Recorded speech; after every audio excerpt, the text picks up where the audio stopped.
ಬೈಬಲ್ನಲ್ಲಿ ಕೆಲವರು ತಮ್ಮ ಆತ್ಮಿಕ ಜೀವಿತವನ್ನು ಅದ್ಭುತವಾಗಿ ಆರಂಭಿಸುತ್ತಾರೆ. ಆದರೆ ಕೊನೆಯಲ್ಲಿ ಅವರು ಆತ್ಮಿಕತೆಯನ್ನು ಕಳೆದುಕೊಂಡ್ರು. ಎಂಥ ದುರದೃಷ್ಟ! ಹಾಗೆ ಅದ್ಭುತವಾಗಿ ಆರಂಭಿಸಿ ಅರ್ಥರಹಿತವಾಗಿ ಜೀವಿಸಿದಂತಹ ಕೆಲವರ ಕುರಿತು ನಿಮ್ಮೊಂದಿಗೆ ಹಂಚಿಕೊಳ್ತೇನೆ. ಇವರೇನು ಸಣ್ಣಪುಟ್ಟ ವ್ಯಕ್ತಿಗಳಲ್ಲ, ದೊಡ್ಡ ದೊಡ್ಡ ವ್ಯಕ್ತಿಗಳೇ. ದೊಡ್ಡ ದೊಡ್ಡ ವ್ಯಕ್ತಿಗಳಾಗಿದ್ದು, ಆರಂಭ ಶೂರರಾಗಿದ್ದು, ಆ ನಂತರ ಮುಕ್ತಾಯಕ್ಕೆ ಬರೋಷ್ಟೊತ್ತಿಗೆ ಅವರ ಮುಕ್ತಾಯ ಮಾತ್ರ ಸರಿಯಾಗಿರಲಿಲ್ಲ. ನಮ್ಮಲ್ಲಿ ಯಾರೊಬ್ಬರೂ ಕೂಡ ಅದ್ಭುತವಾಗಿ ನಿಮ್ಮ ಆತ್ಮಿಕತೆಯನ್ನು, ಅದ್ಭುತವಾಗಿ ನಿಮ್ಮ ಸೇವೆಯನ್ನು, ಅದ್ಭುತವಾಗಿ ನಿಮ್ಮ ಕುಟುಂಬವನ್ನು, ಅದ್ಭುತವಾಗಿ ನಿಮ್ಮ ಜೀವಿತವನ್ನು ಪ್ರಾರಂಭಿಸಿ ಕೊನೆಗೆ ಬರೋಷ್ಟೊತ್ತಿಗೆ ಅರ್ಥಗರ್ಭಿತವಿಲ್ಲದೆ, ಆತ್ಮಿಕತೆಯಿಲ್ಲದೆ ನಿಮ್ಮ ಜೀವಿತ ಮುಗಿಸುವಂಥದ್ದು ಯಾವತ್ತಿಗೂ ದೇವರ ಚಿತ್ತವಲ್ಲ. ಪೌಲನು ಹೇಳ್ತಾನೆ, ಒಳ್ಳೆ ಹೋರಾಟವನ್ನು ಹೋರಾಡಿದ್ದೇನೆ, ನನ್ನ ನಂಬಿಕೆಯನ್ನು ಕಾಪಾಡಿಕೊಂಡಿದ್ದೇನೆ, ನನ್ನ ಓಟವನ್ನು ಕಡೆಗಾಣಿಸಿದ್ದೇನೆ ಅನ್ನುತ್ತಾನೆ. ಅಂದರೆ ನಾವೆಲ್ಲರೂ ಕೂಡ ನಮ್ಮ ಆತ್ಮಿಕ ಓಟವನ್ನು ಕಡೆಗಾಣಿಸಬೇಕು. ಒಂದು ವಿಷಯ ಹೇಳ್ತೇನೆ ಕೇಳಿ. ನೀವು ಯಾವಾಗ ಹುಟ್ಟಿದ್ದೀರಿ, ಎಲ್ಲಿ ಹುಟ್ಟಿದ್ದೀರಿ, ಹೇಗೆ ಹುಟ್ಟಿದ್ದೀರಿ ಅನ್ನೋದು ಅಪ್ರಸ್ತುತ. ಆದರೆ ಸಾಯುವಾಗ ಹೇಗೆ ಸಾಯುತ್ತಾ ಇದ್ದೀರಿ ಅನ್ನುವಂಥದ್ದು ಬಹಳ ಬಹಳ ಅವಶ್ಯಕವಾಗಿದೆ. ನೀವು ಒಬ್ಬ ಅನ್ಯನಾಗಿ ಜನಿಸಬಹುದು, ಆದರೆ ಅನ್ಯನಾಗಿಯೇ ನೀವು ಮರಣ ಹೊಂದುವುದಾದರೆ ನಿಮಗೆ ಪರಲೋಕದಲ್ಲಿ ಸ್ಥಾನವಿರಲ್ಲ. ನೀವು ಪಾಪಿಷ್ಠರಾಗಿ ಜೀವಿಸಬಹುದು, ಆದರೆ ಪಾಪಿಷ್ಠರಾಗಿ ಸಾಯುವುದಾದರೆ ಪರಲೋಕಕ್ಕೆ ಹೋಗುವ ಚಾನ್ಸ್ ಇರಲ್ಲ. ಅದಕ್ಕಾಗಿಯೇ ನಿಮ್ಮ ಜನನ ದಿನಕ್ಕಿಂತಲೂ ನಿಮ್ಮ ಮರಣ ದಿನವು ಬಹಳ ಬಹಳ ಬಹಳ ಬಹಳ ಪ್ರಾಮುಖ್ಯವಾಗಿದೆ. ನೀವು ಹೇಗೆ ಹುಟ್ಟಿದ್ದೀರಿ ಅನ್ನುವುದು ಇಂಪಾರ್ಟೆಂಟ್ ಅಲ್ಲ, ಹೇಗೆ ಮರಣ ಹೊಂದಲಿಕ್ಕಿದ್ದೀರಿ ಅನ್ನೋದು ಬಹಳ ಇಂಪಾರ್ಟೆಂಟ್. ಅದಕ್ಕಾಗಿಯೇ ಬೈಬಲ್ ಹೇಳ್ತದೆ, ಒಬ್ಬ ವ್ಯಕ್ತಿಯ ಜನನಕ್ಕಿಂತಲೂ ಒಬ್ಬ ವ್ಯಕ್ತಿಯ ಮರಣವೇ ಶ್ರೇಷ್ಠವಾಗಿದೆ ಎಂದು. ಅದಕ್ಕಾಗಿಯೇ ಮುಕ್ತಾಯ ಎನ್ನುವುದು ಬಹಳ ಪ್ರಾಮುಖ್ಯವಾಗಿದೆ.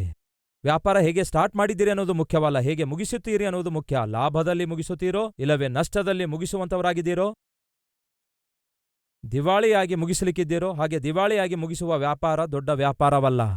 ಮಂತ್ಲಿ ಟೆಸ್ಟ್ನಲ್ಲಿ ಒಳ್ಳೆ ಮಾರ್ಕ್ಸ್ ಸಂಪಾದಿಸಿ, ಕ್ವಾರ್ಟರ್ಲಿ ಎಕ್ಸಾಮ್ನಲ್ಲಿ ಒಳ್ಳೆ ಮಾರ್ಕ್ಸ್ ಸಂಪಾದಿಸಿ, ಕೊನೆಗೆ ಫೈನಲ್ ಎಕ್ಸಾಮ್ಸ್ ಬಂದ ಕೂಡಲೇ ನೀವು ಕೈ ಎತ್ತುವುದಾದರೆ ಅದು ಒಳ್ಳೆ ರಿಸಲ್ಟ್ ಅಲ್ಲವೇ ಅಲ್ಲ.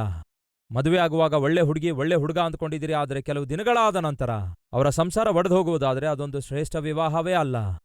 ಮನೆ ಕಟ್ಕೊಳ್ಳೋದು ದೊಡ್ಡ ವಿಷಯವಲ್ಲ, ಮನೆಯಲ್ಲಿ ಪ್ರೀತಿ, ಸಂತೋಷ, ಸಮಾಧಾನ ಇರುವಂಥದ್ದು ದೊಡ್ಡ ವಿಷಯವಾಗಿದೆ. ಕೆಲವು ಅಮೂಲ್ಯವಾದ ವಿಷಯಗಳನ್ನು ಹಂಚಿಕೊಳ್ಳಲಿಕ್ಕಿದ್ದೇನೆ, ಹಾಗಾಗಿ ಗಮನ ಕೊಟ್ಟು ಕೇಳಿರಿ. ಮೊದಲನೇದಾಗಿ ಆದಿಕಾಂಡ 6ನೇ ಅಧ್ಯಾಯ 5ನೇ ವಚನ. ಮನುಷ್ಯರ ಕೆಟ್ಟತನವು ಭೂಮಿಯ ಮೇಲೆ ಹೆಚ್ಚಾಗಿರುವುದನ್ನು, ಅವರು ಹೃದಯದಲ್ಲಿ ಯೋಚಿಸುವುದೆಲ್ಲವೂ ಯಾವಾಗಲೂ ಬರೀ ಕೆಟ್ಟದಾಗಿರುವುದನ್ನು ಯೆಹೋವನು ನೋಡಿ ತಾನು ಭೂಮಿಯ ಮೇಲೆ ಮನುಷ್ಯರನ್ನು ಉಂಟುಮಾಡಿದ್ದಕ್ಕೆ ಯೆಹೋವನು ಸಂತಾಪಪಟ್ಟು ತನ್ನ ಹೃದಯದಲ್ಲಿ ನೊಂದುಕೊಂಡನು. ಆಗ ಯೆಹೋವನು ಅನ್ನುತ್ತಾನೆ, ನಾನು ಸೃಷ್ಟಿಸಿದ ಮನುಷ್ಯ ಜಾತಿಯನ್ನು ಭೂಮಿಯ ಮೇಲಿನಿಂದ ಅಳಿಸಿಬಿಡುವೆನು. ಅದನ್ನು ಉಂಟುಮಾಡಿದ್ದಕ್ಕೆ ನನ್ನಲ್ಲಿ ಪಶ್ಚಾತ್ತಾಪ ಹುಟ್ಟಿತು. ಮನುಷ್ಯರೊಂದಿಗೆ ಸಕಲ ಮೃಗ, ಕ್ರಿಮಿ, ಪಕ್ಷಿಗಳನ್ನು ಅಳಿಸಿಬಿಡುವೆನು ಅಂದುಕೊಂಡನು. ಈಗ ಕೇಳ್ರಿ, ದೇವರು ಮನುಷ್ಯನನ್ನು ಸೃಷ್ಟಿಸಿದ ನಂತರ ಆ ಮನುಷ್ಯನನ್ನು ತನ್ನ ಹೋಲಿಕೆಗೆ ಸರಿಯಾಗಿ ತನ್ನ ಸ್ವರೂಪದಲ್ಲಿ ಸೃಷ್ಟಿಸಿ ಮನುಷ್ಯನೊಂದಿಗೆ ದೇವರು ಇರಬೇಕೆಂದು, ಮನುಷ್ಯನೊಂದಿಗೆ ಸಹವಾಸದಲ್ಲಿರಬೇಕೆಂದು, ತಾನೇ ಮನುಷ್ಯನನ್ನು ನಡೆಸಬೇಕೆಂದು ದೇವರು ಬಹಳ ಆಸೆಪಟ್ಟಿದ್ರು. ದೇವರು ಮನುಷ್ಯನನ್ನು ಸೃಷ್ಟಿಸಿದಾಗ ಆ ಮನುಷ್ಯನಲ್ಲಿ ನಿವಾಸಿಸುವುದಕ್ಕಾಗಿ ಆ ಮನುಷ್ಯನೊಳಗೆ ಒಂದು ಕೋಣೆಯನ್ನು ಸೃಷ್ಟಿಸಿದ್ದಾರೆ. ಆ ಕೋಣೆಯಲ್ಲಿ ತಾನೇ ನಾಯಕನಾಗಿದ್ದು ಮನುಷ್ಯನನ್ನು ನಡೆಸಬೇಕು ಎಂದು ಆಶಿಸಿದ್ರು.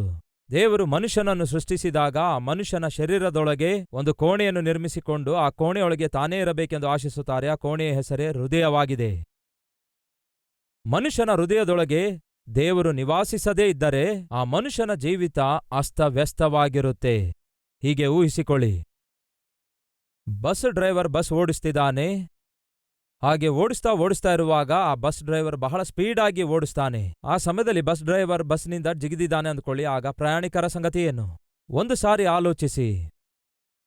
ನೀವು ಬೈಕ್ ಮೇಲೆ ಕೂತ್ಕೊಂಡಿರ್ತೀರಿ, ಬೈಕ್ ಓಡಿಸುವವನು ಏನಾಯ್ತೋ ಏನೋ ಸಡನ್ ಆಗಿ ಬೈಕನ್ನು ಬಿಟ್ಟು ಜಿಗಿಯುತ್ತಾನೆ. ಆಗ ಬೈಕ್ ಮೇಲಿರುವ ನಿಮ್ಮ ಸಂಗತಿ ಏನಾಗುತ್ತೆ ಹೇಳಿ? ಅಷ್ಟ್ಯಾಕೆ, ಬಸ್ ಓಡಿಸುವಂತಹ ಡ್ರೈವರ್ ಸೀಟ್ ಮೇಲೆ ಕೂತ್ಕೊಂಡ್ರೂ ಕೂಡ ಅವನು ಒಂದು ವೇಳೆ ನಿದ್ರೆ ಮಾಡಿದ್ರೆ, ತೂಕಡಿಸಿದ್ರೆ ನಿಮ್ಮ ಪರಿಸ್ಥಿತಿ ಏನು ಹೇಳಿ? ಸೀಟ್ ಮೇಲೆ ಇರ್ತಾನೆ, ಆದರೆ ತೂಕಡಿಸುವುದಾದರೆ ನಿಮ್ಮ ಪರಿಸ್ಥಿತಿ ಏನಾಗುತ್ತೆ ಹೇಳಿ? ಮನುಷ್ಯನನ್ನು ನಡೆಸುವುದಕ್ಕಾಗಿ ಮನುಷ್ಯನ ಹೃದಯದೊಳಗೆ ದೇವರು ಒಂದು ಕೋಣೆಯನ್ನು ಏರ್ಪಡಿಸಿಕೊಂಡು ಆ ಕೋಣೆಯೊಳಗೆ ತಾನು ನಿವಾಸಿಸಿ ತಾನೇ ನಾಯಕನಾಗಿದ್ದು ಮನುಷ್ಯನನ್ನು ನಡೆಸಬೇಕೆಂದಿದ್ರು. ಆದರೆ ಮನುಷ್ಯನು ಮಾಡಿದ್ದೇನೆಂದರೆ, ಪರಿಶುದ್ಧನಾದ ದೇವರು ಇರುವಂತಹ ಹೃದಯದೊಳಗೆ ಪವಿತ್ರತೆ ಇಲ್ಲದಂತಹ ಪಾಪಿಷ್ಠ ಕಾರ್ಯಗಳನ್ನೆಲ್ಲ ಹೃದಯದೊಳಗೆ ಬರಮಾಡಿಕೊಂಡಾಗ ಬೆಳಕು ಕತ್ತಲೆ ಒಟ್ಟಿಗೆ ಇರಲಿಕ್ಕೆ ಸಾಧ್ಯವಿಲ್ಲ.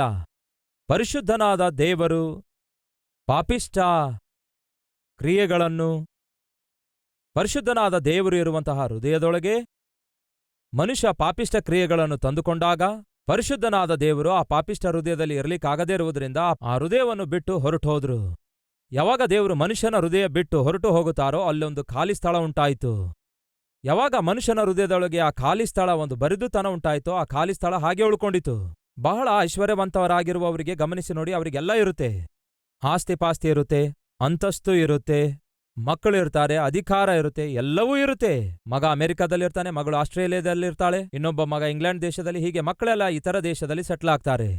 ಆದರೆ ವೃದ್ಧಾಪ್ಯಕ್ಕೆ ಬಂದಿರುವಂತಹ ಐಶ್ವರ್ಯವಂತ ತಂದೆ ತಾಯಿಗಳು ಈವ್ನಿಂಗ್ ವಾಕ್ಗೆ ಹೋಗುವಾಗ ಅವರ ಮುಖ ನೋಡಿದ್ರೆ ಅವರ ಮುಖದ ಮೇಲೆ ಒಂಥರ ಚಿಂತೆ ಇರುತ್ತೆ. ಒಂಥರ ಅವರ ಹಣೆಯ ಮೇಲೆ ಚರ್ಮ ಮುದ್ರಿಕೊಂಡಿರುತ್ತೆ. ಯಾರಾದರೂ ಸ್ನೇಹಿತರು ಭೇಟಿಯಾಗಿ ಯಾಕೆ ಚಿಂತೆಯಲ್ಲಿದ್ದೀರಿ ಎಂದು ಕೇಳಿದ್ರೆ, ಏನಿಲ್ಲ ರೀ, ನಮ್ಗೆಲ್ಲವೂ ಇದೆ, ಆದರೆ ಒಂಥರ ಬರಿದುತನ ಇದೆ. ಏನಂತಾರೆ? ಎಲ್ಲವೂ ಇದೆ, ಆದರೆ ಎಲ್ಲೋ ಒಂದ್ ಕಡೆ ಏನಂತೆ? ಬರಿದುತನ. ಒಂಥರ ಬರಿದುತನ ಇದೆ ಅಂತಾರೆ. ಆ ಬರಿದುತನ ಯಾಕೆ ಬಂತು? ಈ ದಿನ ನಿಮ್ಮ ಜೀವಿತದಲ್ಲಿ ಕೂಡ ಬರಿದುತನ ಇದೆ, ಎಂಪ್ಟಿನೆಸ್ ಇದೆ, ಶೂನ್ಯತೆ ಇದೆ, ಖಾಲಿತನ ಇದೆ. ಕೆಲವೊಮ್ಮೆ ನಾವು ಹೇಳ್ತಿರ್ತೇವಲ್ಲವೇ, ಅದೇನೋ ನಮ್ಮ ಕುಟುಂಬದಲ್ಲಿ ಮನೆಯಲ್ಲಿ ಪ್ರೀತಿಯೇ ಕಣ್ಮರೆಯಾಗ್ಬಿಟ್ಟಿದೆ. ಯಾಕೆ ಪ್ರೀತಿ ಕಣ್ಮರೆಯಾಯಿತು? ನಮ್ಮ ಮನೆಯಲ್ಲಿ ಅನುರಾಗ ಅನುಬಂಧ ಕಣ್ಮರೆಯಾಯಿತು ಅನ್ನುತ್ತೀರಿ. ಯಾಕೆ ಕಣ್ಮರೆಯಾಯಿತು? ನಮ್ಮ ಜೀವಿತದಲ್ಲಿ ಶಾಂತಿ ಸಮಾಧಾನ ಸಂತೋಷ ಇಲ್ಲದಂತಾಯಿತು ಅನ್ನುತ್ತೀರಿ. ಯಾಕೆ ಇಲ್ಲದಂತಾಯಿತು? ನನ್ನ ಗಂಡನಿಂದ ಶಾಂತಿ ಇಲ್ಲ, ನನ್ನ ಹೆಂಡತಿಯಿಂದ ಶಾಂತಿ ಸಮಾಧಾನ ಸಂತೋಷವಿಲ್ಲ ಅನ್ನುತ್ತೀರಿ. ಆದರೆ ಅದು ವಾಸ್ತವವಲ್ಲ. ನಿಮಗೆ ಶಾಂತಿ ಸಮಾಧಾನ ಸಂತೋಷ ನಿಮ್ಮ ಹೃದಯದಲ್ಲಿ ಇಲ್ಲದಕ್ಕೆ ಕಾರಣ ನಿಮ್ಮ ಹೆಂಡತಿಯಾಗಲಿ ಗಂಡನಾಗಲಿ ಅಲ್ಲ, ಮತ್ಯಾರು? ನಿಮ್ಮ ಹೃದಯದಲ್ಲಿ ದೇವರು ಇಲ್ಲದಕ್ಕಾಗಿಯೇ. ಅದೇ ನಿಜವಾದ ಕಾರಣ. ದೇವರನ್ನು ಬೇಡ ಅಂದುಕೊಂಡು ದೇವರನ್ನು ತಳ್ಳಿಹಾಕಿ ಆ ದಿನ ಮನುಷ್ಯರು ಇಷ್ಟಾನುಸಾರವಾಗಿ ಜೀವಿಸುತ್ತಿರುವಾಗ ದೇವರು ನೋಡಿ ಮನುಷ್ಯರನ್ನು ಸೃಷ್ಟಿ ಮಾಡಿದ್ದಕ್ಕಾಗಿ ಬಹಳ ಬಾಧೆ ಪಡ್ತಾರೆ, ಪಶ್ಚಾತ್ತಾಪ ಪಡ್ತಾರೆ. ಮನುಷ್ಯನಿಗೆ ಸೃಷ್ಟಿ ಮಾಡದಿದ್ರೆ ಚೆನ್ನಾಗಿರ್ತಾ ಇತ್ತು ಅಂದುಕೊಳ್ತಾರೆ. ಕೆಲವೊಂದು ಸಾರಿ ನಮ್ಮ ಮಕ್ಕಳು ನಮ್ಮನ್ನು ಕಾಡಿಸುತ್ತಿರುವಾಗ, ತಂದೆ ತಾಯಿಗಳ ಮಾತು ಕೇಳದೆ ಕಾಡಿಸುತ್ತಾ ಇರುವಾಗ, ಹೇಳಿದ್ದನ್ನು ಮಾಡದೇ ಇರುವಾಗ, ಓದಬೇಕಾದ ಸಮಯದಲ್ಲಿ ಓದಲಾರದೇ ಇರುವಾಗ, ಇಷ್ಟಾನುಸಾರವಾಗಿ ಜೀವಿಸುತ್ತಿರುವಾಗ, ದುಡ್ಡನ್ನು ವ್ಯರ್ಥವಾಗಿ ಖರ್ಚು ಮಾಡುತ್ತಿರುವಾಗ, ತಂದೆ ತಾಯಿಗೆ ಅವಮಾನವನ್ನು ತರುತ್ತಿರುವಾಗ, ಎಷ್ಟೋ ಕನಸು ಕಂಡಂತಹ ತಂದೆ ತಾಯಿಗಳಿಗೆ ಕಣ್ಣೀರು ಬರುವಂತೆ ಮಾಡುವಾಗ, ಆ ತಂದೆ ಆ ತಾಯಿ ಸಾಧಾರಣವಾಗಿ ಡೈರೆಕ್ಟ್ ಆಗಿ ಮುಖದ ಮೇಲೆ ಹೇಳದೇ ಇರ್ಬೋದು. ನನ್ನ ತಾಯಿ ಅಂತೂ ಮುಖದ ಮೇಲೆ ಹೇಳ್ಬಿಟ್ಟಳು. ಏನೆಂದು ಗೊತ್ತಾ? ನೋಡು ಮಗನೇ, ನಿನ್ನನ್ನು ಹೆತ್ತದಿದ್ರೆ ಚೆನ್ನಾಗಿತ್ತು ಅಂದಿದ್ದಳು. ಅಷ್ಟೊಂದು ಆಕೆಗೆ ಕಾಡಿಸಿದೆ. ಬಹುಶಃ ತಂದೆ ತಾಯಿಯಾಗಿ ನೀವು ಕೂಡ ಅದನ್ನೇ ನಿಮ್ಮ ಮಗನನ್ನು ನೋಡಿ ಮಗಳನ್ನು ನೋಡಿ ಅಂದುಕೊಳ್ತಿರ್ಬಹುದು. ತಮ್ಮ ತಂಗಿಯಂದಿರೆ, ಒಮ್ಮೆ ಆಲೋಚಿಸಿ, ನಿಮ್ಮ ತಂದೆ ತಾಯಿ ಆ ಮಾತು ನಿಮಗೆ ಹೇಳ್ತಾ ಇದ್ದಾರಾ? ನಿನ್ನನ್ನು ಯಾಕೆ ಹೆತ್ತಿದೆ ಮಗನೇ? ನಿನ್ನನ್ನು ಹೆತ್ತಲಾರದೇ ಇದ್ರೆ ಚೆನ್ನಾಗಿರ್ತಾ ಇತ್ತು. ಅಮ್ಮ ತಂಗಿಯಂದಿರೆ, ಕೇಳ್ತಾ ಇದ್ದೀರಾ? ನಿಮ್ಮ ತಾಯಿ ನಿಮ್ಮನ್ನು ನೋಡಿ, ನಿಮ್ಮ ಹುಚ್ಚು ಚೇಷ್ಟೆಗಳನ್ನೆಲ್ಲ ನೋಡಿ, ನೀವು ಏರ್ಪಡಿಸಿಕೊಳ್ಳುತ್ತಿರುವ ಪಾಪಿಷ್ಟ ಸ್ನೇಹ ಬಾಂಧವ್ಯವನ್ನು ನೋಡಿ, ಸರಿಯಾಗಿ ವಿದ್ಯಾಭ್ಯಾಸ ಮಾಡದೆ ಪಾಪಿಷ್ಟ ಕೆಲಸ ಮಾಡ್ತಿರುವಾಗ ನಿಮ್ಮ ತಾಯಿ ನೋಡಿ ಹೇಳ್ತಿರ್ಬಹುದು, ಮಗಳೇ, ನಿನ್ನನ್ನು ಹೆತ್ತದೇ ಇದ್ರೆ ಚೆನ್ನಾಗಿರ್ತಿತ್ತು, ಕನಿಷ್ಠ ನಾವು ಪ್ರಶಾಂತವಾಗಿ ಬದುಕುತ್ತಾ ಇದ್ದೆವು ಎಂದು ಹೇಳುವುದು ಒಳ್ಳೆಯದಲ್ಲ ಪ್ರಿಯರೇ? ಆ ದಿನ ಮನುಷ್ಯ ದೇವರಿಗೆ ಬೇಸರಗೊಳಿಸುತ್ತಾನೆ. ಈ ದಿನ ನೀವು ಕೂಡ ದೇವರಿಗೆ ಬೇಸರಗೊಳಿಸುತ್ತಾ ಇದ್ದೀರಿ. ಅದೇ ವಾಸ್ತವ. ಆ ದಿನ ಮನುಷ್ಯ ದೇವರಿಗೆ ದುಃಖಪಡಿಸಿದ, ಈ ದಿನ ನೀವು ಕೂಡ ದೇವರಿಗೆ ದುಃಖಪಡಿಸುತ್ತಾ ಇದ್ದೀರಿ. ಅದೇ ವಾಸ್ತವ. ಮನುಷ್ಯನನ್ನು ಸೃಷ್ಟಿ ಮಾಡಿರುವ ದೇವರಿಗೆ ಮನುಷ್ಯ ದುಃಖಪಡಿಸುತ್ತಿರುವಾಗ ಅದನ್ನು ತಾಳಲಾರದೆ ಈ ಮನುಷ್ಯನಿಗೆ ಉಂಟು ಮಾಡಬಾರದಿತ್ತು ಎಂದು ಯೋಚಿಸಿ ಮನುಷ್ಯನನ್ನು ಶಾಶ್ವತವಾಗಿ ಭೂಮಿಯ ಮೇಲಿನಿಂದ ಅಳಿಸಿ ಹಾಕಬೇಕೆಂದು ಒಂದು ನಿರ್ಣಯ ದೇವರು ತೆಗೆದುಕೊಂಡ್ರು. ಪ್ರಳಯವನ್ನು ಕಳಿಸುತ್ತಾರೆ. ಭೂಮಿಯ ಮೇಲೆ ನರಮನುಷ್ಯನೇ ಇರಲಾರದಂತೆ ಸಂಪೂರ್ಣವಾಗಿ ಆ ಪ್ರಳಯ ಮನುಷ್ಯನನ್ನು ಅಳಿಸಿ ಹಾಕುವುದಕ್ಕಾಗಿ ಸಿದ್ಧವಾಗಿತ್ತು. ಕೇಳ್ತಿದ್ದೀರಾ ಪ್ರಿಯರೇ? ದೇವರಿಗೆ ದುಃಖಪಡಿಸುವುದು ಒಳ್ಳೆಯದಲ್ಲ. ದೇವರಿಗೆ ಬೇಸರಗೊಳಿಸುವುದು ಕ್ಷೇಮವಲ್ಲ. ಆತನು ಪ್ರೀತಿಯುಳ್ಳ ಆತನು, ದಯದಾಕ್ಷಿಣ್ಯ ಉಳ್ಳಾತನು, ಕರುಣೆಯಲ್ಲಿ ಸಂಪೂರ್ಣನು. ಹಾಗಾಗಿ ಏನ್ ಮಾಡಿದ್ರೂ ನಡೆಯುತ್ತೆ. ಆತನು ಕ್ಷಮಿಸುತ್ತಲೇ ಇರ್ತಾನೆ, ಕನಿಕರಿಸುತ್ತಲೇ ಇರ್ತಾನೆ, ಸಹಿಸುತ್ತಲೇ ಇರುತ್ತಾನೆ ಅಂತ ಅಂದುಕೊಳ್ತಿರ್ತೇವೆ. ಆದರೆ ಯಾವುದಕ್ಕೆ ಆಗಲಿ ಒಂದು ಲಿಮಿಟ್ ಇದೆ. ನಿಮ್ಮ ಕೈಯಲ್ಲಿ ಒಂದು ರಬ್ಬರ್ ಬ್ಯಾಂಡ್ ತೆಗೆದುಕೊಳ್ರಿ. ಆ ರಬ್ಬರ್ ಬ್ಯಾಂಡ್ ತಕೊಂಡು ಸ್ಲೋ ಆಗಿ ಎಳೆಯಿರಿ. ಅಗಲವಾಯ್ತೋ ಇಲ್ಲವೋ ಹೇಳ್ರಿ. ಅಗಲವಾಯ್ತು. ಮತ್ತೆ ಎಳೆಯಿರಿ. ಮತ್ತೆ ಅಗಲವಾಯ್ತಾ? ಅಗಲವಾಯ್ತು. ಇನ್ನೂ ಸ್ವಲ್ಪ ಎಳೆಯಿರಿ. ಅಗಲವಾಯ್ತಾ? ಅಗಲವಾಯ್ತು. ಅದೇ ರೀತಿಯಾಗಿ ಅಗಲವಾಗ್ತಿದೆ ಅಂದುಕೊಂಡು ಹಾಗೆ ಇನ್ನಷ್ಟು ಎಳೆಯಿರಿ. ಮತ್ತೆ ಅಗಲ ಆಗುತ್ತೆ. ಇನ್ನೂ ಅಗಲ ಆಗುತ್ತೆ ಎಂದು ಮತ್ತಷ್ಟು ಎಳೆಯಿರಿ. ಅಗಲ ಆಗುತ್ತೆ. ಅಗಲ ಆಗುತ್ತಿದೆ ಎಂದು ಮತ್ತಷ್ಟು ಎಳೆದ್ರೆ ಕಡಿಯುತ್ತೆ. ಏನಾಗುತ್ತೆ ಆಗ ಏನಾಗುತ್ತೆ ಹೇಳಿ? ಈ ಕೈಗೂ ಏಟಾಗುತ್ತೆ, ಈ ಕಡೆ ಕೈಗೂ ಏಟಾಗುತ್ತೆ. ಎರಡು ಕೈಗಳಿಗೂ ಕೂಡ ಏಟಾಗುತ್ತೆ. ನಿಮ್ಮ ಸ್ವಂತ ಕೈಯಾರೆ ಸಹೋದರರೇ ಸಹೋದರಿಯರೇ ಶಿಕ್ಷೆಯನ್ನು ಕೊಂಡು ತಂದುಕೊಳ್ಳಬೇಡಿರಿ. ಪರವಾಗಿಲ್ಲವೇ, ನಾನು ಯಾವುದೇ ಪಾಪ ಮಾಡಿದ್ರೂ ಪರವಾಗಿಲ್ಲ, ಎಷ್ಟೇ ತಪ್ಪು ಕೆಲಸ ಮಾಡಿದ್ರೂ ಪರವಾಗಿಲ್ಲ, ಹೊತ್ತು ಸಾಗುತ್ತಾ ಇದೆ, ಕುಟುಂಬ ಸಾಗುತ್ತಾ ಇದೆ, ಉದ್ಯೋಗ ಸಾಗುತ್ತಾ ಇದೆ, ವ್ಯಾಪಾರ ಸಾಗುತ್ತಾ ಇದೆ, ಸಂಸಾರ ಸಾಗುತ್ತಾ ಇದೆ ಅಂದುಕೊಂಡು ನಿಮ್ಮ ಪಾಪವನ್ನು ಆಧಾರ ಮಾಡಿಕೊಂಡು ನೀವು ಸಾಗಿಸುತ್ತಾ ಇದ್ದೀರಿ, ಮುಂದೆ ಸಾಗಿಸುತ್ತಾ ಇದ್ದೀರಿ. ಎಚ್ಚರ, ಅದು ಸ್ವಲ್ಪ ಕಾಲ ಮಾತ್ರವೇ, ಕಡಿದು ಹೋಗುವ ಕಾಲ ಬರಲಿಕ್ಕಿದೆ. ನೀವು ಸಾಗಿಸುತ್ತಿರುವ ಪಾಪಿಷ್ಟ ಕಾರ್ಯಕಲಾಪಗಳಿಗೆ ದೇವರು ಶಿಕ್ಷಿಸುವಂತಹ ದಿನವೂ, ಶಿಕ್ಷೆ ಕೊಡುವಂತಹ ಒಂದು ದಿನವನ್ನು ದೇವರು ನಿರ್ಣಯಿಸಿದ್ದಾರೆ.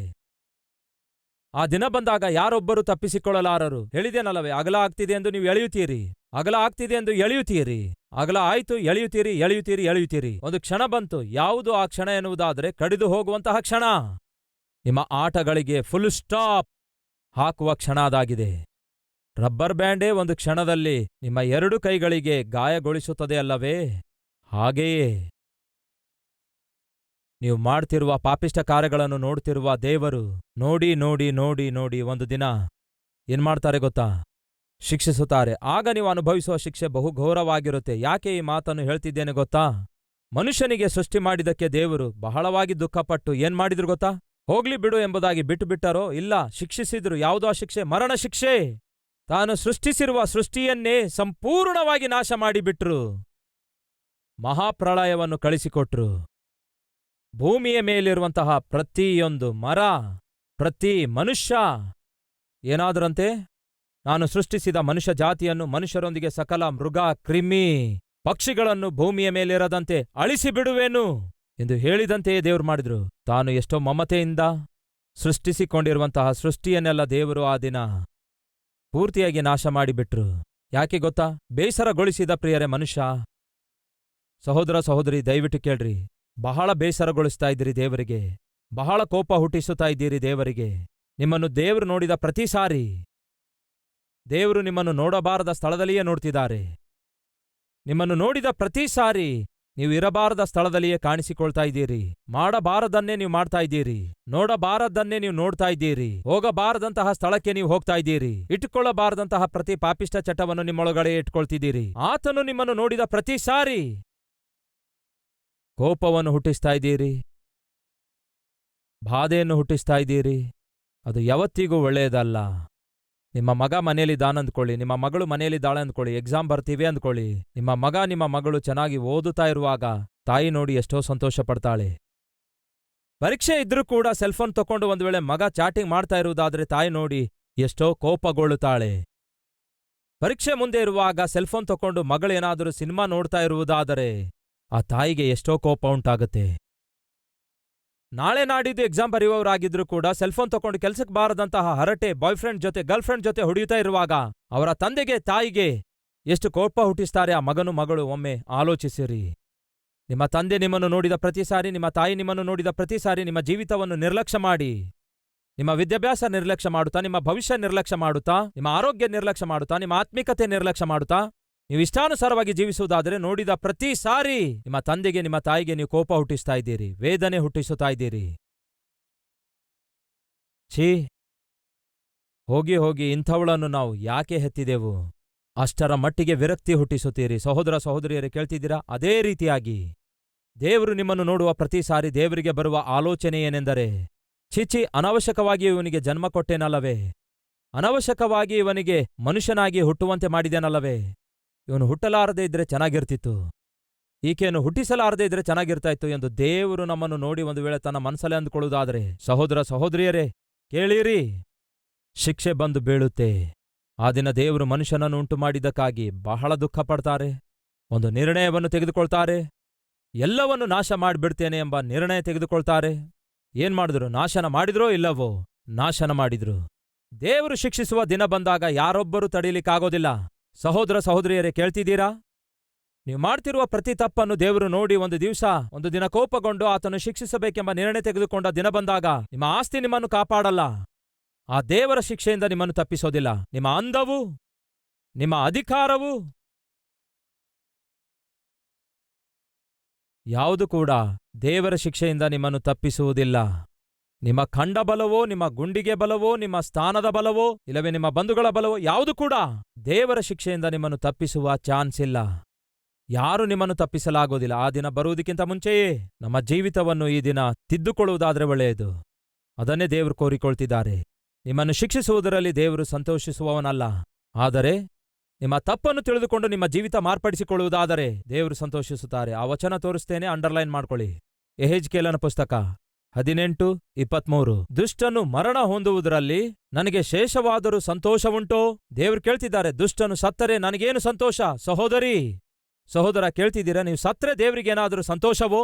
ನೀವು ಮಾಡ್ತಿರುವ ಪಾಪಿಷ್ಟ ಕಾರ್ಯಗಳು, ನೀವು ಮಾಡ್ತಿರುವ ಚೇಷ್ಟೆಗಳು, ಮಾಡ್ತಿರುವ ಮೋಸಗಳು, ಇವೆಲ್ಲವುಗಳಿಗಾಗಿ ದೇವರು ನಿಮ್ಮನ್ನು ಶಿಕ್ಷಿಸುತ್ತಾರೆ ಅಂದುಕೊಳ್ಳಿ. ಅದರ ನಿಮಿತ್ತ ನಿಮಗೆ ಆಕಸ್ಮಿಕವಾಗಿ ಮರಣ ಸಂಭವಿಸಿತ್ತು ಅಂದುಕೊಳ್ಳಿ. ನೀವು ಸತ್ತು ಶವವಾಗಿ ಬಿದ್ದಿರುವುದಾದರೆ ದೇವರಿಗೇನಾದರೂ ಸಂತೋಷವೋ? ಇಲ್ಲವೇ ಇಲ್ಲ ಪ್ರಿಯರೇ. ಅದಕ್ಕೆ ದೇವರು ಹೇಳ್ತಿದ್ದಾರೆ, ದುಷ್ಟನ ಮರಣದಲ್ಲಿ ನನಗೆ ಶೇಷವಾದರೂ ಸಂತೋಷವುಂಟೋ? ಆದರೆ ಅವರು ತಮ್ಮ ದುರ್ಮಾರ್ಗತನವನ್ನು ಬಿಟ್ಟು ಬಾಳುವುದೇ ನನಗೆ ಸಂತೋಷ. ದೇವರು ಹೇಳ್ತಿದ್ದಾರೆ, ನನ್ನ ಮಕ್ಕಳು ತಮ್ಮ ಜೀವಿತವನ್ನು ಬದಲಾಯಿಸಿಕೊಳ್ಳುವುದಾದರೆ, ತಮ್ಮ ದುರ್ಮಾರ್ಗತನವನ್ನು ಬಿಡುವುದಾದರೆ, ಅವರು ಮಾಡ್ತಾ ಬರುತ್ತಿರುವ ಪಾಪಿಷ್ಟ ಕಾರ್ಯಗಳನ್ನು ಬಿಡುವುದಾದರೆ, ಅಪವಿತ್ರವಾದ ಕಾರ್ಯಕಲಾಪಗಳಿಗೆ ಫುಲ್ ಸ್ಟಾಪ್ ಹಾಕುವುದಾದರೆ ನಾನು ಸಂತೋಷಿಸುತ್ತೇನೆ. ಈ ದಿನ ದೇವರು ಹೇಳ್ತಿದ್ದಾರೆ, ನೀವು ಬದಲಾಗುವುದಾದರೆ ನಾನು ಸಂತೋಷಿಸುತ್ತೇನೆ. ನಿಮ್ಮ ಜೀವಿತ ತಿದ್ದುಕೊಳ್ಳುವುದಾದರೆ ನಾನು ಸಂತೋಷಿಸುತ್ತೇನೆ. ನಿಮ್ಮ ಕುಟುಂಬ ಕಟ್ಟಿಕೊಳ್ಳುವುದಾದರೆ ನಾನು ಸಂತೋಷಿಸುತ್ತೇನೆ. ಅಪವಿತ್ರವಾದ ಕಾರ್ಯಕಲಾಪಗಳನ್ನು, ಅಪವಿತ್ರವಾದ ಚಟಗಳನ್ನು ನೀವು ಬಿಟ್ಟು ಬಿಡುವುದಾದರೆ ನಾನು ಸಂತೋಷಿಸುತ್ತೇನೆ. ಅಸಭ್ಯಕರವಾದ ವರ್ತನೆಗಳನ್ನು ನೀವು ಬಿಟ್ಟು ಬಿಡುವುದಾದರೆ ನಾನು ಸಂತೋಷಿಸುತ್ತೇನೆ. ಯೌವನದ ಇಚ್ಛೆಗಳಿಗೆ, ಯೌವನದ ಹುಚ್ಚುಗಳಿಗೆ ನೀವು ಫುಲ್ ಸ್ಟಾಪ್ ಹಾಕುವುದಾದರೆ ನಾನು ಸಂತೋಷಿಸುತ್ತೇನೆ. ಹಾಗೆ ಮಾಡದೆ ನೀವು ಇಷ್ಟಾನುಸಾರವಾಗಿ ಜೀವಿಸುತ್ತಾ ನಿಮ್ಮ ಪಾಪದಲ್ಲಿ ನೀವು ಸಾಯುವುದಾದರೆ ನನಗೆಲ್ಲಿರುತ್ತೆ ಸಂತೋಷ? ನೀವು ನರಕದೊಳಗೆ ಬಿದ್ದು ಯುಗ ಯುಗಗಳವರೆಗೂ ಸುಟ್ಟು ಸಾಯುವಾಗ ನನಗೆಲ್ಲಿರುತ್ತೆ ಸಂತೋಷ? ಅದಕ್ಕೆ ಸಹೋದರ ಸಹೋದರಿಯರೇ, ಏನ್ ಮಾಡೋಣ? ದೇವರಿಗೆ ಸಂತೋಷವನ್ನು ನಾವು ಉಂಟು ಮಾಡೋಣವೇ? ಇಲ್ಲವೇ ದುಷ್ಟತ್ವದಲ್ಲಿಯೇ, ಈ ದಿನ ನಿಮಗಿರುವಂತಹ ಪಾಪಿಷ್ಟ ಸ್ಥಿತಿಯಲ್ಲಿಯೇ ಮಾಡಿದ ಪಾಪಕ್ಕಾಗಿ ದೇವರ ಶಿಕ್ಷೆಯನ್ನು ಬರಮಾಡಿಕೊಂಡು ಅರ್ಧದಲ್ಲಿಯೇ ನಿಮ್ಮ ಜೀವಿತವನ್ನು ಮುಗಿಸಿ ಯಾವಾಗಲೂ ಹಲ್ಲು ಕಡಿಯೋಣವೂ ಗೋಳಾಟವೂ ಇರುವಂತಹ ನರಕ ಎಂಬ ಸ್ಥಳಕ್ಕೆ ಹೋಗುತ್ತೀರೋ? ಅದು ನಿಮ್ಮ ಕೈಯಲ್ಲಿದೆ. ಈ ಮಾತನ್ನು ಅಂಡರ್ಲೈನ್ ಮಾಡಿಕೊಳ್ಳಿ. ದುಷ್ಟನು ತನ್ನ ದುಷ್ಟತ್ವದಲ್ಲಿ ಮರಣ ಹೊಂದುವುದರಲ್ಲಿ ನನಗೇನಾದರೂ ಸಂತೋಷವಿದೆಯಾ? ಆ ದುಷ್ಟನು ತನ್ನ ದುರ್ಮಾರ್ಗತನ ಬಿಡುವುದರಲ್ಲಿಯೇ ನನಗೆ ಸಂತೋಷ. ಅದಕ್ಕೆ ದೇವ್ರು ಹೇಳ್ತಿದ್ದಾರೆ, ನನ್ನ ಮಗನೇ, ನನ್ನ ಮಗಳೇ, ನಿನ್ನ ಪಾಪದಲ್ಲಿ ನೀನು ಸಾಯುವುದು ನನಗಿಷ್ಟವಿಲ್ಲ. ನಿನ್ನ ಪಾಪ ನೀನು ಒಪ್ಪಿಕೊಳ್ಳುವುದಾದರೆ ನಾನು ನಿನ್ನನ್ನು ಕ್ಷಮಿಸ್ತೇನೆ. ಪರಿಶುದ್ಧನಾಗಿ ಜೀವಿಸುವುದಕ್ಕೆ ಶಕ್ತಿಯನ್ನು ಕೊಡ್ತೇನೆ. ಪರಿಶುದ್ಧನು ಎನ್ನುವಂತಹ ನಾಮ ನಿನಗೆ ಕೊಡ್ತೇನೆ. ನೀತಿಯಿಂದ ಜೀವಿಸುವಂತೆ ಸಹಾಯ ಮಾಡ್ತೇನೆ. ಪ್ರತಿ ಚಟದ ಮೇಲೆ ನಿನಗೆ ಅಧಿಕಾರ ಕೊಡ್ತೇನೆ. ಪ್ರಶಾಂತತೆಯಿಂದ ಜೀವಿಸುವ ಜೀವಿತ ನಿನಗೆ ಕೊಡ್ತೇನೆ. ಅನೇಕರಿಗೆ ಆದರ್ಶಕರವಾಗಿ ಮಾದರಿಯಾಗಿ ಮಾರ್ಪಡಿಸುತ್ತೇನೆ. ಅನೇಕರಿಗೆ ಆಶೀರ್ವಾದ ನಿಧಿಯನ್ನಾಗಿ ಮಾಡುತ್ತೇನೆ. ನನ್ನ ಮಾತು ಕೇಳು, ಹೀಗೆಂದು ದೇವರು ಹೇಳ್ತಿದ್ದಾರೆ. ಆತನ ಮಾತು ಕೇಳಿದ್ರೆ ಎಷ್ಟು ಚೆನ್ನಾಗಿರುತ್ತೆ. ಆ ದಿನಾಂತ್ಯ ಪ್ರಜೆಗಳು ಇಷ್ಟಾನುಸಾರವಾಗಿ ಜೀವಿಸುವಾಗ ದೇವರು ತಾಳಲಾರದೆ ತಾನು ಸೃಷ್ಟಿಸಿದ ಸೃಷ್ಟಿಯನ್ನೆಲ್ಲ ನಾಶನ ಮಾಡುವುದಕ್ಕಾಗಿ ತೀರ್ಮಾನ ತೆಗೆದುಕೊಳ್ತಾರೆ. ಹಾಗೆ ತೀರ್ಮಾನ ತೆಗೆದುಕೊಂಡ ಸಮಯದಲ್ಲಿ ಒಬ್ಬ ವ್ಯಕ್ತಿಯನ್ನು ದೇವರು ನೋಡಿದ್ರು. ಎಲ್ಲರೂ ಪಾಪಿಷ್ಟ ಕೆಲಸ ಮಾಡುತ್ತಾ ಇಷ್ಟಾನುಸಾರವಾಗಿ ಜೀವಿಸುತ್ತಿರುವಾಗ ಒಬ್ಬ ವ್ಯಕ್ತಿ ಮಾತ್ರ ಪ್ರತ್ಯೇಕವಾಗಿ ಜೀವಿಸಿದ. ಒಬ್ಬ ವ್ಯಕ್ತಿ ಮಾತ್ರ ಪರಿಶುದ್ಧನಾಗಿ ಜೀವಿಸಿದ. ಒಂದು ಕುಟುಂಬ ಮಾತ್ರ ದೇವರು ಆಶಿಸಿದಂತೆ ಜೀವಿಸಿತು. ಯಾವುದು ಆ ಕುಟುಂಬ? ನೋಡೋಣ ಬನ್ನಿ. 8ನೇ ವಚನ. ಆದರೆ ಯೆಹೋವನ ದೃಷ್ಟಿಯಲ್ಲಿ ನೋಹಾನನು ದಯೆ ಹೊಂದಿದವನಾದನು. ಹೇಗೆ? ನೋಹಾನನು ನೀತಿವಂತನೂ ತನ್ನ ಕಾಲದವರಲ್ಲಿ ತಪ್ಪಿಲ್ಲದವನೂ ಆಗಿದ್ದನು. ನೋಹಾನನು ನೀತಿವಂತನೂ ತನ್ನ ಕಾಲದವರಲ್ಲಿ ತಪ್ಪಿಲ್ಲದವನೂ ಆಗಿದ್ದನು. ನೋಹಾನನು ದೇವರೊಂದಿಗೆ ಅನ್ಯೋನ್ಯವಾಗಿ ನಡೆದುಕೊಂಡನು. ವಚನ 12. ದೇವರು ಲೋಕವನ್ನು ನೋಡಿದಾಗ ಅದು ಕೆಟ್ಟು ಹೋಗಿತ್ತು. ಏನಾಗಿತ್ತಂತೆ? ದೇವರು ಭೂಮಿಯನ್ನು, ಭೂಲೋಕವನ್ನು ನೋಡಿದಾಗ ಭೂಮಿ ಕೆಟ್ಟು ಹೋಗಿತ್ತು. ಎಲ್ಲರೂ ಕೆಟ್ಟು ಹೋಗಿದ್ರು. ಹಾಗೆ ಎಲ್ಲರೂ ಕೆಟ್ಟು ಹೋಗಿ ಕೆಟ್ಟ ಕಾರ್ಯಗಳನ್ನು ಮಾಡುತ್ತಿರುವಾಗ ಒಂದು ಕುಟುಂಬ ಮಾತ್ರ ನೀತಿಯಿಂದ ಜೀವಿಸಿತಂತೆ. ಎಷ್ಟು ಅದ್ಭುತವಾಗಿದೆ ನೋಡಿ ಈ ಕುಟುಂಬ. ನಮ್ಮ ಮಗ ಬಹಳ ಒಳ್ಳೆಯವನಾಗಿದ್ದಾನೆ, ಅವನ ಫ್ರೆಂಡ್ಸೇ ಒಳ್ಳೆಯವರಲ್ಲ ರೀ. ಹಾಗಾಗಿ ಫ್ರೆಂಡ್ ಸರ್ಕಲ್ ಕೆಟ್ಟದಾಗಿರುವುದರಿಂದ, ಫ್ರೆಂಡ್ಸ್ ಒಳ್ಳೆಯವರಲ್ಲದೇ ಇರುವುದರಿಂದ ನಮ್ಮ ಮಗನು ಕೂಡ ಹಾಳಾಗಿದ್ದಾನೆ ಅನ್ನುತ್ತಾಳೆ ತಾಯಿ. ಆ ಫ್ರೆಂಡ್ಸ್ ಹೇಳುವುದೇನೆಂದ್ರೆ, ನಿಮ್ಮ ಮಗ ಕೆಟ್ಟವನಾಗಿರುವುದರಿಂದ ಅವರು ಹಾಳಾಗಿದ್ದಾರೆ ಅನ್ನುತ್ತಾರೆ. ಅದು ಅವರ ಗೋಳು. ಕಾಗೆ ಮರಿ ಕಾಗೆಗೆ ಪ್ರಿಯ ಅಂತೆ. ಸುತ್ತಲೂ ಇರುವ ಸಮಾಜ ಹಾಳಾಗುತ್ತಿರುವಾಗ, ಸುತ್ತಲಿರುವವರು ಇಷ್ಟಾನುಸಾರವಾಗಿ ಜೀವಿಸುತ್ತಿರುವಾಗ ನಾವು ಪರಿಶುದ್ಧರಾಗಿ ಜೀವಿಸುವುದು ಅಷ್ಟು ಸುಲಭ ಅಂತೀರಾ? ಏನಂತೀರಿ? ನಮ್ಮ ಸುತ್ತಲಿರುವವರು ಕುಡಿಯುತ್ತಾ ಇರುವಾಗ ನಾವು ಕುಡಿಯಲಾರದೆ, ನಮ್ಮ ಸುತ್ತಲಿರುವವರು ಇಷ್ಟಾನುಸಾರವಾಗಿ ಅನ್ಯಾಯ ಅಕ್ರಮದಿಂದ ಸಂಪಾದಿಸುತ್ತಿರುವಾಗ ನೀವು ಅಕ್ರಮದಿಂದ ಸಂಪಾದಿಸಲಾರದೆ, ನಿಮ್ಮ ಕ್ಲಾಸ್ಮೇಟ್ಸ್ ಎಲ್ಲ ಸಿಗರೇಟನ್ನು ಸೇದುತ್ತಾ ಇರುವಾಗ, ಬ್ರ್ಯಾಂಡಿ ಬಾಟಲ್ಗಳನ್ನು ಖಾಲಿ ಮಾಡುತ್ತಾ ಹುಡುಗಿಯರೊಂದಿಗೆ ಯಾವಾಗಲೂ ಸುತ್ತಾಡ್ತಾ ಇರುವಾಗ ನೀವೊಬ್ಬರೇ ಪರಿಶುದ್ಧರಾಗಿ ಜೀವಿಸೋದು ಸುಲಭ ಅಂತೀರಾ? ಏನಂತೀರಿ? ಅದು ಸಾಧಾರಣವಾಗಿ ಸುಲಭವಲ್ಲ. ಯಾಕೆಂದ್ರೆ ಪಾಪಿಷ್ಟ ಕೆಲಸ ಮಾಡುವವರಿಗೆ ಇರುವ ಯೂನಿಟಿ ಸಾಧಾರಣ ಯೂನಿಟಿ ಅಲ್ಲ. ಬಾಕಣ ಕುಡಿಯೋಣ. ಅಯ್ಯೋ ದುಡ್ಡಿಲ್ಲ ನನ್ನ ಹತ್ರ. ಅಯ್ಯೋ ದುಡ್ಡು ಯಾರು ಕೇಳಿದ್ದಾರೆ? ನನ್ನ ಹತ್ರ ನನ್ನ ಹೆಂಡತಿ ಮಂಗಳಸೂತ್ರ ಇದೆ, ನೀನು ಬಂದ್ಬಿಡು ಅಷ್ಟೇ. ಎದಕ್ಕಾಗಿ? ಒಟ್ಟಿಗೆ ಕುಡಿಯೋಣ ಅನ್ನುತ್ತಾರೆ. ಅಯ್ಯಯ್ಯೋ, ಇವರ ಯೂನಿಟಿ ಸಾಧಾರಣ ಯೂನಿಟಿ ಅಲ್ಲ. ಇವರ ಐಕ್ಯತೆ ಸಾಧಾರಣ ಐಕ್ಯತೆ ಅಲ್ಲ. ಯಾವನೋ ಬೇರೆಯವನಿಗೆ ಕಕ್ಕುವವರೆಗೂ ಕುಡಿಸುತ್ತಾನಂತೆ. ಏನ್ಮಾಡಿ? ಹೆಂಡತಿಯ ಮಂಗಳಸೂತ್ರವನ್ನು ಅಡುವಾಗಿಟ್ಟು ಬೇರೆಯವನಿಗೆ ಕುಡಿಸ್ತಾನಂತೆ. ಅದಕ್ಕೆ ಕರಿತಾನೆ, ಬಾಕಣೋ ಒಟ್ಟಿಗೆ ಕುಡಿಯೋಣ. ಆಗ ಅವನೇನ್ ಮಾಡ್ತಾನೆ? ಮೂರನೇ ಅವನಿಗೆ ಫೋನ್ ಮಾಡ್ತಾನೆ, ನೀನ್ ಕೂಡ ಬಾಕಣೋ. ನನ್ನ ಹತ್ರ ದುಡ್ಡಿಲ್ಲ. ಅಯ್ಯೋ ದುಡ್ಡಿಲ್ಲದಿದ್ರೆ ಏನಾಯ್ತು? ಇಲ್ಲೊಬ್ಬ ಬಕ್ರ ಇದ್ದಾನೆ, ಹೆಂಡತಿಯ ಮಂಗಳಸೂತ್ರ ತರ್ತಾ ಇದ್ದಾನೆ, ಬಂದ್ಬಿಡು ಪಾರ್ಟಿ ಮಾಡಿಕೊಳ್ಳೋಣ. ಮಂಗಳಸೂತ್ರವನ್ನು ಅಡುವಾಗಿಟ್ಟಿದ್ದು ಒಬ್ಬನು, ಕುಡಿದು ತೂಗಾಡೋದೇನೋ 10 ಮಂದಿ. ಎಷ್ಟು ಯೂನಿಟಿ ನೋಡಿ ಅವರಲ್ಲಿ. ನೀವೆಂದಾದರೂ ಪ್ರಯಾಣ ಮಾಡುತ್ತಿರುವಾಗ ಊಟ ತಂದುಕೊಂಡವನು ಮೌನವಾಗಿ ಊಟ ಮಾಡಿ ಕೈ ತೊಳ್ಕೊಳ್ತಾನೆ, ತನ್ನ ಕೆಲಸ ತಾನು ಮಾಡ್ಕೊಳ್ತಾನೆ. ಆದ್ರೆ ಸಿಗರೇಟ್ ಸೇದುವವನಿದ್ದಾನಲ್ಲ, ಅವನಿಗೆ ನೀವು ಗಮನಿಸಿ ನೋಡಿ, ಬ್ರದರ್ ಸೇದುತ್ತೀರಾ? ಅಬ್ಬಾ ಎಂಥ ಉದಾರತೆ ನೋಡಿ, ಎಷ್ಟು ಕಾಳಜಿ ನೋಡಿ. ಬ್ರದರ್ ಸೇದುತ್ತೀರಾ? ಕೇಳದೇ ಇದ್ರೂ ಕೂಡ ಸಿಗರೇಟ್ ಆಫರ್ ಮಾಡ್ತಾನೆ. ಬಾಟಲ್ ಸರಾಯಿ ತಂದುಕೊಂಡವನು ಬಾಟಲ್ ಬಿಚ್ಚಿ ಗ್ಲಾಸಲ್ಲಿ ಹಾಕೊಳ್ಳುವಾಗ ಎದುರುಗಡೆ ಕೂತವನಿಗೆ, ಬ್ರದರ್ ಒಂದು ಪೆಗ್ ಹಾಕ್ತೀರಾ? ಪೆಗ್ ಕುಡಿತೀರಾ? ಪರಿಚಯ ಅವಶ್ಯಕತೆ ಇಲ್ಲ ಪೆಗ್ ಹಾಕುವವನಿಗೆ, ಪರಿಚಯ ಅವಶ್ಯಕವಿಲ್ಲ ಕುಡಿಯುವವನಿಗೆ. ಪಾಪಿಷ್ಟ ಕೆಲಸ ಮಾಡುವವರಿಗೆ, ಪಾಪಿಷ್ಟ ಚಟ ಇರುವವರಿಗೆ ಎಷ್ಟೋ ಯೂನಿಟಿ ಇರುತ್ತೆ.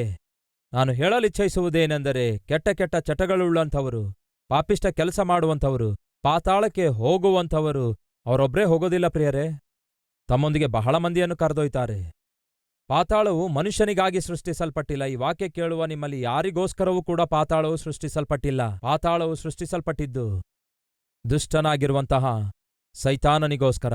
ನರಕವು ಸೃಷ್ಟಿಸಲ್ಪಟ್ಟದ್ದು ದುಷ್ಟನಾಗಿರುವಂತಹ ಸೈತಾನನಿಗೋಸ್ಕರ. ಸೈತಾನನಿಗೋಸ್ಕರ ಸೃಷ್ಟಿಸಲ್ಪಟ್ಟಂತಹ ನರಕಕ್ಕೆ ಸೈತಾನನು ತಾನೊಬ್ಬನೇ ಹೋಗಲು ಇಷ್ಟವಿಲ್ಲದೆ ಎಷ್ಟು ಜನರನ್ನು ಕೊಂಡೊಯ್ಯಲು ಸಾಧ್ಯವೋ ಅಷ್ಟು ಜನರಿಗೆ ಕೊಂಡೊಯ್ಯಬೇಕೆಂದು ಅಂದಿನಿಂದ ಇಂದಿನವರೆಗೂ ಅವನಿಗಿರುವ ಒಂದೇ ಒಂದು ಕೆಲಸ, ಅದೇನೆಂದರೆ ನನ್ನೊಂದಿಗೆ ಎಷ್ಟು ಜನರನ್ನು ನಾನು ಕೊಂಡೊಯ್ಯಬಲ್ಲೆನೋ ಅಷ್ಟು ಜನರನ್ನು ಕರೆದೊಯ್ಯಬೇಕು. ಯಾಕೆ ನಾನೊಬ್ಬನೇ ಯಾಕೆ ನರಕ ಅನುಭವಿಸಬೇಕು?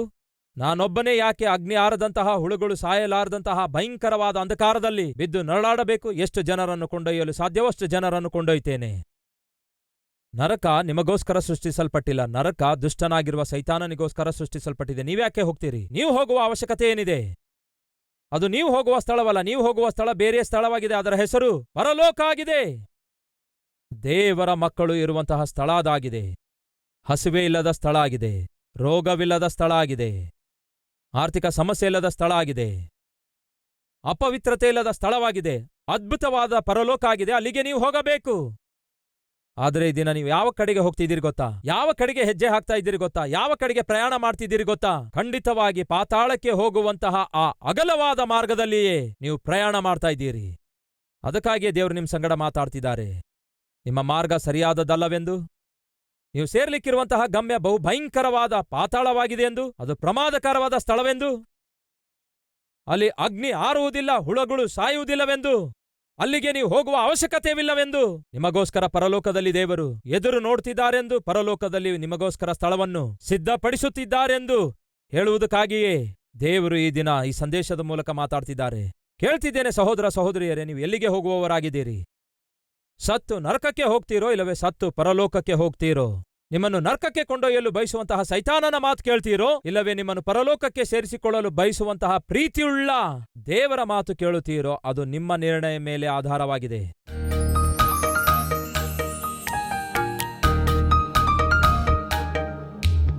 ಮಹಾಪರಿಶುದ್ಧನಾದ ಪ್ರೀತಿಯುಳ್ಳ ತಂದೆಯೇ, ಆದಿಗಿಂತಲೂ ಅಂತ್ಯವೇ ಲೇಸು. ಒಬ್ಬನ ಪ್ರಾರಂಭಕ್ಕಿಂತಲೂ ಒಬ್ಬನ ಮುಕ್ತಾಯವೇ ಮೇಲು. ನಮ್ಮ ಮುಕ್ತಾಯ ಒಳ್ಳೆದಾಗಿರಬೇಕು ದೇವರೇ.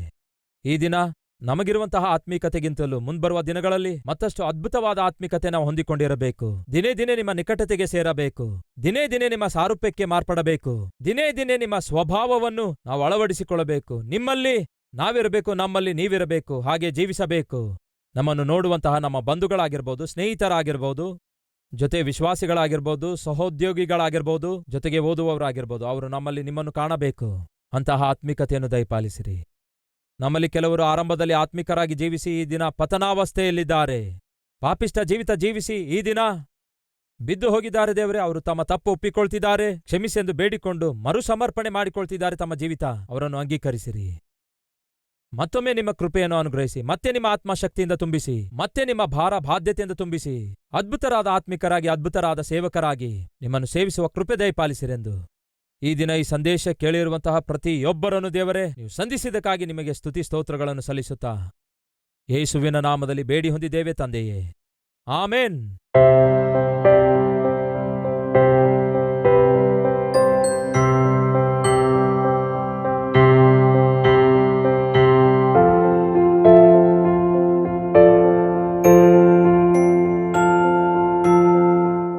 ವಿಳಾಸ Calvary, post box number 30, Kukatpally, Hyderabad 72.